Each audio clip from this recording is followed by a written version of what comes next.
2024 UP PCS exam Uttar Pradesh PCS pre परीक्षा 2015 समान अध्ययन प्रथम प्रश्न पत्र व्याख्यात्मक हल प्रश्न पत्र। तो ये जो है व्याख्या से आपको जो है क्वेश्चन जो है हल मिलेगा इसमें। तो हम फर्स्ट क्वेश्चन को देखते हैं। तो फर्स्ट क्वेश्चन यहाँ पर दिया है, भारतीय संविधान की 11वीं अनुसूची संबंधित है। तो 11वीं अनुसूची जो है किससे संबंधित है? तो ये जो आपका जो है पंचायती राज से जो संबंधित है। तो 11वीं अनुसूची जो किससे संबंधित है? पंचायती राज से संबंधित है। और इसकी हम व्याख्या भी देख लेते हैं। तो इसकी व्याख्या जो है दिया है, 73वें संविधान संशोधन 1992 द्वारा जो है संविधान में 11वीं अनुसूची तथा भाग 9 जोड़ा गया था। तो ये जो है 73वां संविधान संशोधन 1992 में हुआ था और इसमें जो है 11वीं अनुसूची जोड़ा गया था भाग 9 में पंचायती राज।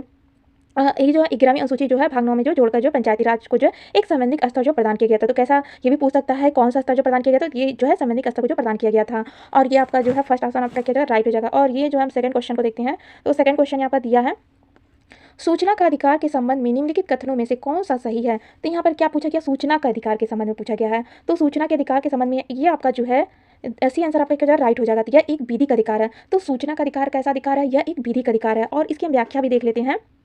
तो इसकी व्याख्या जो दिया, सूचना का अधिकार अधिनियम जो है एक विधिक अधिकार है। तो सूचना का अधिकार अधिनियम कैसा है? एक विधिक अधिकार है, जिसे सूचना के अधिकार अधिनियम के अंतर्गत नागरिकों को प्रदान किया गया। तो किसको प्रदान किया गया? ये जो है नागरिकों को जो है प्रदान किया गया है। ये नागरिकों को प्रदान किया गया है। और ये जो है हम थर्ड क्वेश्चन को देखते हैं। तो थर्ड क्वेश्चन यहाँ पर दिया है, संसद के सदस्य की निर्भरताओं से संबंधित प्रश्न का जो है विनिश्चय करते समय राष्ट्रपति निम्नलिखित में से किसकी राय प्राप्त करेंगे?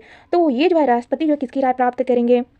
तो ये आपका जो है बी आंसर आपका क्या हो जाएगा? राइट हो जाएगा। तो भारत के निर्वाचन आयोग की जो है राय जो प्राप्त करेंगे। और ये इसकी हम व्याख्या भी देख लेते हैं। तो भारतीय संविधान के अनुच्छेद जो 103 के अंतर्गत संसद के सदस्य की निर्भरताओं से संबंधित प्रश्न का जो है वे निश्चय करते समय राष्ट्रपति निर्वाचन आयोग के परामर्श के अनुसार करते हैं। तो किसके अनुसार करते हैं? राष्ट्रपति के निर्वाचन आयोग के परामर्श के अनुसार जो ये करते हैं। और ये जो है हम फोर्थ क्वेश्चन को देखते हैं। फोर्थ क्वेश्चन आपका दिया है, निम्नलिखित में से कौन अपने प्रधानमंत्री काल में लोकसभा के सदस्य थे? तो ये पूछा गया है प्रधानमंत्री काल में जो है लोकसभा के सदस्य थे, तो ये कौन थे? तो ये आपका जो है सी आंसर आपका क्या हो जाएगा? राइट हो जाएगा। तो चंद्रशेखर थे, जो कि प्रधानमंत्री काल में लोकसभा के जो है सदस्य थे। तो ये जो है सी आंसर आपका क्या हो जाएगा? राइट हो जाएगा। और ये हम देख लेते हैं इसकी व्याख्या। तो चंद्रशेखर अपने प्रधानमंत्री काल में लोकसभा के सदस्य थे। वे नवंबर 1990 से जो है जून 1991 के बीच भारत के प्रधानमंत्री थे तथा इसी समय बलिया लोकसभा निर्वाचन क्षेत्र से सांसद थे भी। और जबकि अन्य तीनों जो प्रधानमंत्री अपने प्रधानमंत्री काल में लोकसभा के सदस्य जो है नहीं थे। तो ये आपका क्या राइट हो जाएगा? चंद्रशेखर। सी आंसर आपका क्या है? राइट है।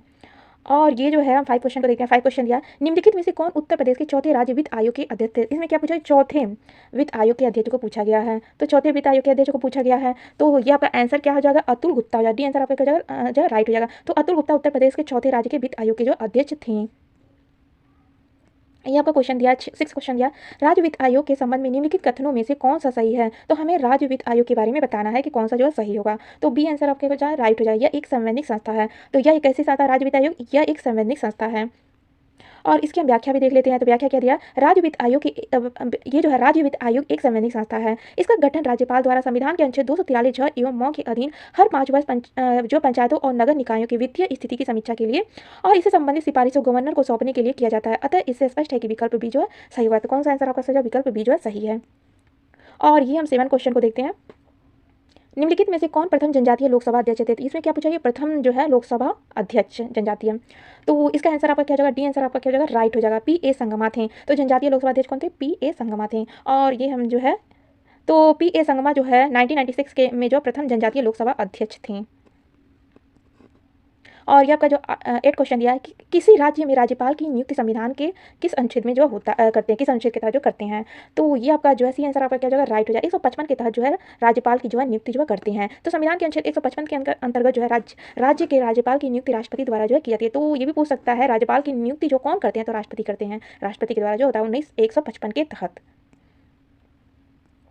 और 9 क्वेश्चन दिया है, निम्नलिखित में से किसे भारत में स्थानीय स्वशासन का जनक माना जाता है? तो स्थानीय स्वशासन का जनक जो है किसे माना जाता है? तो लॉर्ड रिपन को जो है स्थानीय स्वशासन का जनक जो है माना जाता है। और ये क्वेश्चन जो इंपॉर्टेंट है।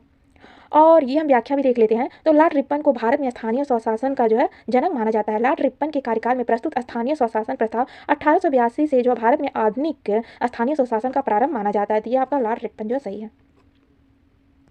और ये 11वां क्वेश्चन दिया, भारतीय संविधान का अनुच्छेद 40 राज्य को जो है सार्थक कदमों हेतु परामर्श देता है। तो ये जो आपका जो बी आंसर आपका क्या हो जाएगा? राइट हो जाएगा। ग्राम पंचायतों के गठन के संबंध में जो देता है, किसके बारे में बताया गया? ग्राम पंचायतों के संगठन के बारे में जो है आर्टिकल जो 40 में बताया गया है। अब 12वां संविधान ये जो है 12वां क्वेश्चन आपका दिया है, निम्नलिखित में से कौन पंचायतों की वित्तीय स्थिति का पुनर्वलोकन करने के लिए वित्त आयोग का गठन करता है? तो वित्त आयोग का गठन कौन करता है? तो सी आंसर आपका क्या जो है राइट हो जाएगा। ये जो संबंधित राज्य के राज्यपाल जो है वित्त आयोग का गठन करते हैं। तो अगर इसमें से 12 क्वेश्चन में से आपका जितना भी क्वेश्चन सही हुआ वो आप कमेंट में बता सकते हैं, आपका 12 में से कितना क्वेश्चन जो सही हुआ। अगर वीडियो आप सबको अच्छा लगा हो तो इसे लाइक और सब्सक्राइब भी करिएगा फ्रेंड्स।